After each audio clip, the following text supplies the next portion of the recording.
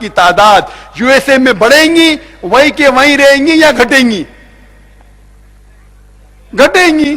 آپ شریعت نافذ کرو کدھر بھی دنیا میں, فوراً آپ کو ریزلٹ مل جائے. اسی لیے ساری دنیا میں وہ ملک جس میں سب سے کم ریپ,